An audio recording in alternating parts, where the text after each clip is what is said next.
Fala pessoal, como é que vocês estão por aí? E os alemães passaram das oitavas de finais.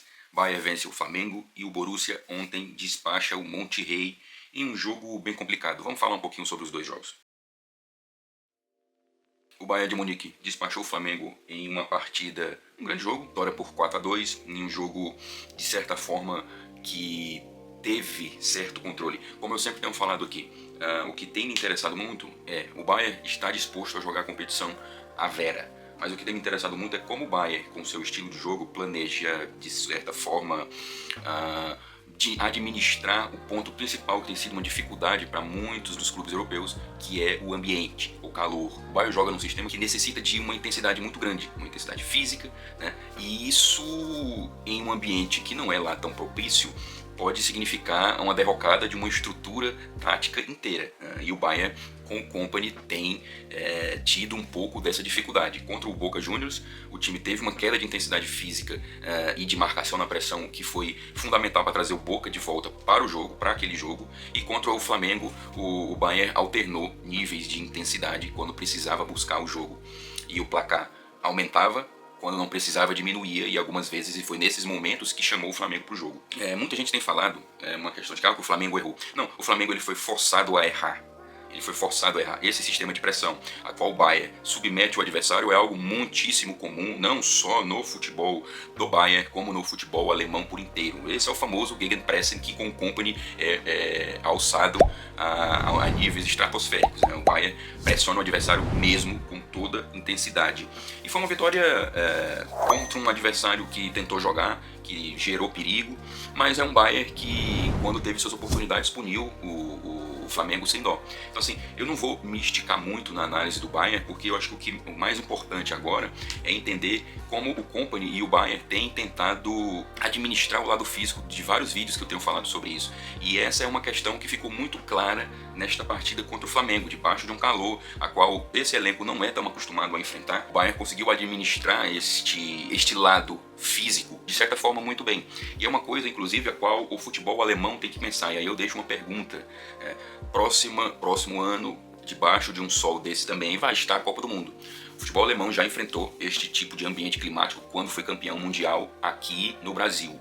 Em diversos jogos da seleção alemã foram corridos debaixo de um sol de meio-dia na Bahia, por exemplo, né? Então, é algo que o futebol alemão ele conhece de certa forma e se preparou. O Bayern tem tentado se preparar e baixado a intensidade em diversos momentos quando é necessário. Os sistemas na Europa, táticos e físicos, são tão intensos devido a possibilidades do clima que dá essa disponibilidade. A partir do momento em que essa disponibilidade não existe, em que o clima é mais quente, que é jogado debaixo de uma temperatura muito mais alta, muitos desses sistemas táticos, dessas estruturas físicas, elas têm ruído, ainda mais, obviamente, ao longo de um fim de temporada que diminui os aspectos físicos dos times da Europa. E isso é algo que os técnicos também têm que pensar. É algo que é interessante, inclusive, para a seleção alemã no futuro, para a próxima Copa do Mundo, para essa preparação. Agora, sobre o Borussia venceu 2-1 para o Monterrey, fazendo talvez o seu melhor primeiro tempo nessa competição. Talvez não. O Borussia fez o seu melhor primeiro tempo nessa competição. O Niko Kovac mexeu muito pouco na equipe, manteve o sistema de 3 zagueiros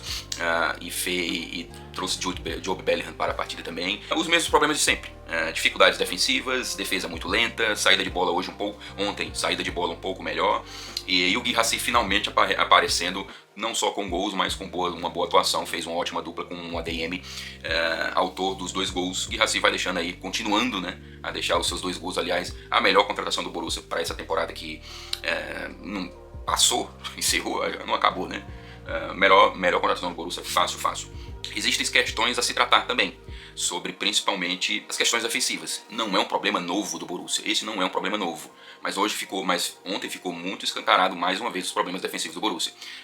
Ao contrário do Bayern, que se joga em uma pressão muito opressiva, que muitas vezes a dupla de zaga, o trio de zaga, dependendo de como o Kompany quer jogar, tem que cobrir espaços muito grandes e precisam ser muito velozes para bater de frente, muitas vezes em um contra-ataque muito rápido. O Kompany joga com uma defesa de 3 zagueiros, uma linha de 5 protegida, e ainda assim é capaz de dar espaços homéricos, principalmente em bolas longas. Mais uma vez, problemas defensivos. Aliás, problemas defensivos de um estilo de jogo a qual o futebol alemão tem jogado. Dá uma olhada nos gols de Japão e Alemanha na Copa do Mundo de 2022 no Catar. é muito parecido. O Borussia fez seu melhor primeiro tempo e voltou a estaca Nuri Sahin no segundo tempo, né? Fez uma partida extremamente preguiçosa, extremamente lenta, com muitas dificuldades. Apenas quando o Niko Kovac resolveu mexer, principalmente no meio de campo, para tentar ter uma cobertura melhor no meio de campo, já que muitas vezes o Canales retornava para lançar bolas longas para os jogadores mais rápidos. Foi um primeiro tempo muito sóbrio, muito bom, de boa qualidade, o melhor primeiro tempo do Borussia nessa competição, e um segundo tempo que igualou todos os outros jogos, praticamente, do Borussia nessa competição. O fato é que o Borussia chega às quartas de finais, pega agora o Real Madrid, e eu acho que esse é o limite que esse time do Borussia chega. O fato é que, em termos gerais, dentro de campo, não foi grande coisa. E aí, já pensando para a próxima temporada, preocupa. Alguns jogadores já saíram, por exemplo, como o Bino Gittens, que vai ao Chelsea. É uma perda considerável. Embora o Gittens tenha perdido muito espaço com a chegada do Kovac, o Gittens começou muito bem a temporada com o Nuri Sahin, estava se desenvolvendo muito grande, mas com a crise, a saída do Nuri Sahin, a chegada do Niko Kovac, o Niko Kovac trouxe de volta o ADM, preferindo muito mais o ADM, colocando o ADM muito mais nas partidas como titular do que o Bino Gittens. E o Bino Gittens foi perdendo espaço. Eu acho que ele percebeu, e recebeu uma proposta do Chelsea, embora eu acho que o Chelsea não seja lá um grande lugar para ele se crescer como jogador, já tem vários iguais a ele lá, mas ele saiu. Outro que saiu é o Youssoufa Moukoko, outrora considerado uma joia, foi ao Copenhagen sem fazer aquilo que se esperava. É um jogador que nunca se desenvolveu na medida que se espera, né? Então, preocupa. Uma outra coisa, inclusive, que me chamou a atenção é o posicionamento do Ian Couto. Ian Couto, que chegou como uma das grandes contratações do Borussia para a temporada, não rendeu absolutamente nada, nem de ala e nem de lateral. De lateral, aliás, mostra um problema muito grave defensivo. E isso no futebol alemão, e tendo um jogador como o Risson no time titular, diz muito contra o próprio Ian Couto. Ian Couto entrou no meio de campo, tocando, jogando, e talvez aí o Niko Kovac ache uma posição interessante para o Couto. Ian Couto é bom jogador, com a bola no pé. Talvez não seja tão útil como ala, como lateral, porque ele não tem ido bem. E é isso, o Niko Kovac joga o Ian Couto numa função de meio, e talvez possa ser uma segunda chance para o Ian Couto dentro da equipe dentro do Borussia Dortmund. Vamos ver como é que, se isso é algo deliberado ou se foi apenas uma questão do jogo momentânea, né? Ou se é algo que o Niko Kovac está pensando para o futuro do Ian Couto na próxima temporada. O fato é, Bayern pega Paris Saint-Germain, Borussia Dortmund pega o Real Madrid. 2 jogos dificílimos, 2 jogos muito complicados para a dupla alemã nesse Mundial de Clubes. Para o Bayern, existe aí a possibilidade de agora tentar conseguir ir mais longe neste Mundial. Eu acho que o Bayern tem condições de enfrentar o Paris Saint-Germain de igual para igual. Vai ser um grande jogo. Embora eu acho que o Paris ainda esteja um nível acima do Bayern, eu acho que o Bayern chega para bater de frente. Agora, pro Borussia, eu acho que o limite vai ser essas quartas de final, beleza?